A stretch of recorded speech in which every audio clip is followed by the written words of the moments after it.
हा पराठा पालक पराठा एवढा टेस्टी लागतो, खूप जास्त. मी हे नवीन टाईपने केला आहे खूप जास्त. तुम्ही पण एकदा नक्की ट्राय करा. खूप जास्त ट्राय आणि हेल्दीसुद्धा आहे. तुम्ही हा पराठा नाश्त्याला लहान मुलांना पण देऊ शकता. खूप जास्त पौष्टिक आहे.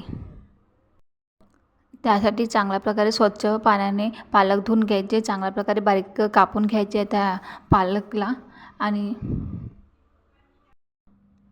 त्यानंतर एका पॅनमध्ये तेल गरम करून त्यात जिरं, कांदा, हिरवी मिर्च आणि टमाटर टाकून चांगल्या प्रकारे होऊ द्या. त्यानंतर त्यात लाल मिर्च पावडर, हळद, मीठ घालून चांगल्या प्रकारे त्याला पण छान प्रकारे होऊ द्या. त्यानंतर पालक टाकून त्याला चांगल्या प्रकारे शिजवून घ्या.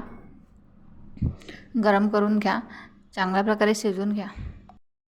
त्यानंतर एका भांड्यात पीठ घ्या. त्यानंतर त्यात ओवा, तीळ आणि आपण पालकचं मिश्रण केलेलं त्यात टाकून चांगल्या प्रकारे मिक्स करून घ्या. त्यानंतर त्यात थोडासा सांबार टाकून चांगल्या प्रकारे कणिक मळून घ्या. त्यानंतर कणिक चांगल्या प्रकारे मळून झाल्यावर चपाती करून घ्यायची आहे. त्यासाठी चांगल्या प्रकारे एक गोळा तयार करून घ्यायचा आहे. त्यानंतर आपल्याला चपाती तयार करून घ्यायची आहे. त्यानंतर तव्यावर टाकून त्याला चांगल्या प्रकारे होऊ द्यायचं आहे. दोन्ही साईडने थोडंसं तेल टाकून दोन्ही साईडने त्याला शिजवून घ्यायचं आहे, परतून घ्यायचं आहे. तुम्ही बघू शकता सॉफ्ट असा आपला पालक पराठा तयार आहे.